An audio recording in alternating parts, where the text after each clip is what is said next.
What's going on, my dudes? This is Mr. Gardner and this is Math Time with Mr. G.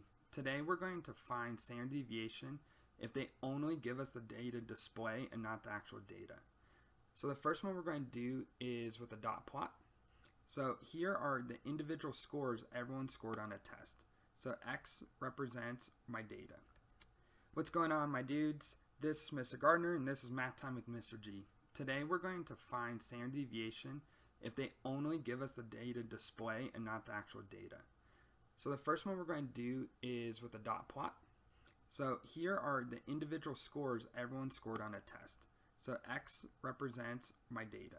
The next thing that we have to find standard deviation is X bar. And X bar again is just our mean. So I'm going to add all these up and divide them by 6.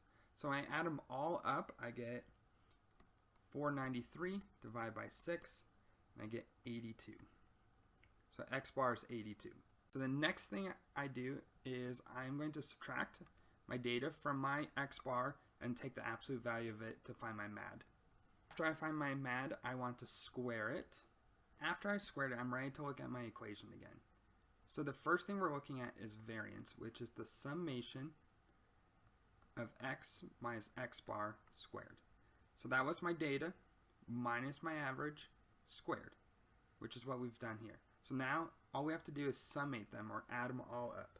Next thing I do is I have to take my data minus 1, so there were 6 pieces of data, so minus 1 is 5, which means that my variance is 84.2, which means that if someone were to take this test again, you could expect that 84 pieces of data would go back and forth from a 0 to an 84%. To find our standard deviation, I'm just going to take that variance and I'm going to square it.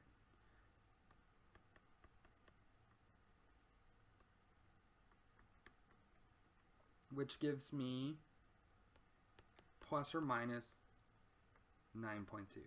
Which means going for my average of 82, I would be comfortable if someone scored a 91, and I'd also be comfortable with someone scoring a 77 on this test.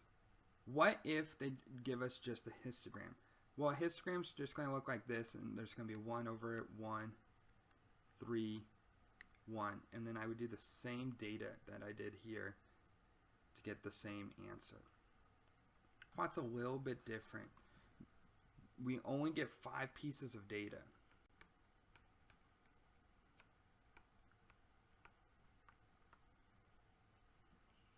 And these 5 pieces of data aren't the actual data, they're summations of it. We're missing pieces because these are just highlights of it. But we can still use it. I'm going to add all these up and I get 421. So it's going to be a little bit different than our previous one because we're missing some data.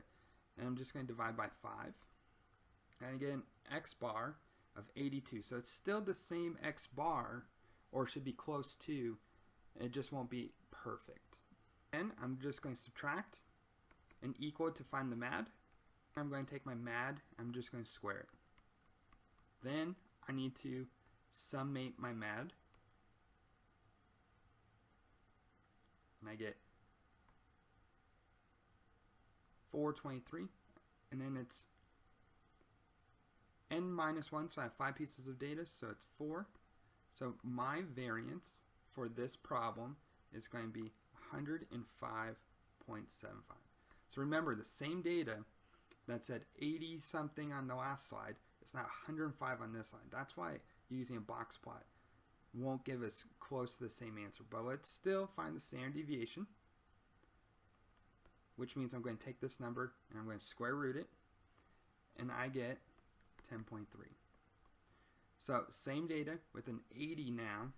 I wouldn't be weird if someone scored a 90, and it wouldn't be weird if someone scored a 70. So it's still close, it's just going to be a little bit off when we remove more and more pieces of information, more and more data points. Alright, if you guys have any further questions, just let me know in the comments section. But other than that, be kind to each other, ask lots of questions, and think deeply.